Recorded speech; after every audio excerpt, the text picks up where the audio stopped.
Welcome to today's Seidokan Saturday. Now we're getting into double kick combinations for the Yonkyu, fourth Q green belt, last green before we move to the brown belt requirements.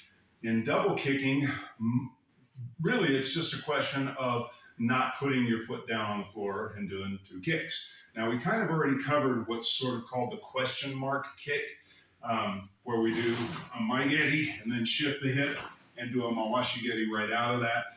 Some people fake the kick and then come around with the roundhouse, which is called the question mark because it goes like this, right? Up and then around. So we've kind of already covered that one, which is not on my syllabus because we were sort of already covered that concept. But it's a good kick combination for sparring. So if I had Max here and we're fighting here and I went front, and I throw the double kick. This one can be a feint, or I could actually use it. So if we're sparring and I fake and his hands come down, that's where I pivot and the kick comes up. If I actually make the contact, which I won't, but we go one, actually hit it, and then we come to the body or the head depending on how he falls over. So that's a basic one that we've sort of already covered. For the Yonkyu, we have other specific kicks. And the first one we're going to do is the kagigeri mawashigeri, or uramawashi mawashigeri.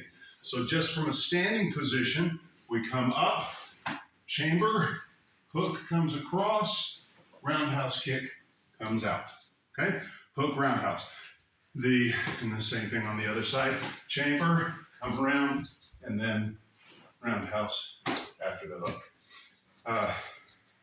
Talking while I'm kicking with injuries, great. So, hook roundhouse, 1, 2, 1, 2. And again, we walk forward and back with that.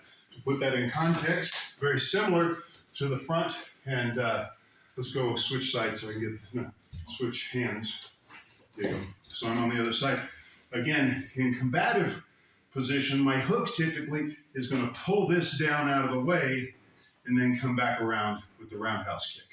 It could also go low, coming into the thigh, and then into the body with the roundhouse. So in a sparring combination, hook, roundhouse, we come in this way. Same thing, Max, hook, take my hand, and roundhouse. Boom.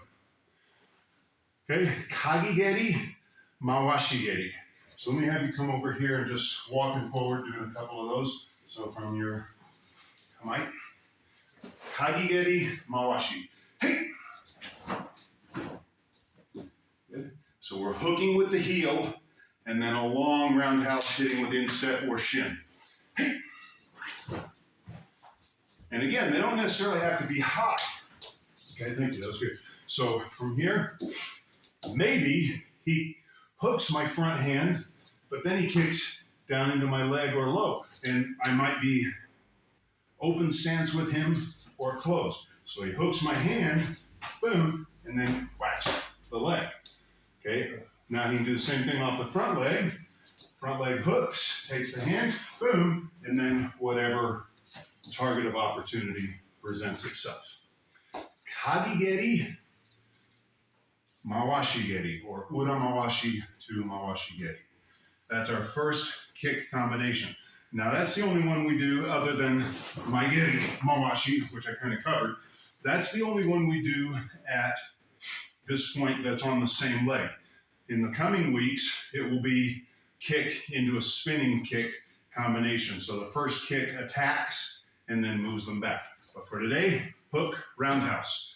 Very useful in kumite, very useful for general sparring, great to practice for balance. And that's it. You have anything to add? He has nothing to add. So until next week, as always, let's keep practicing.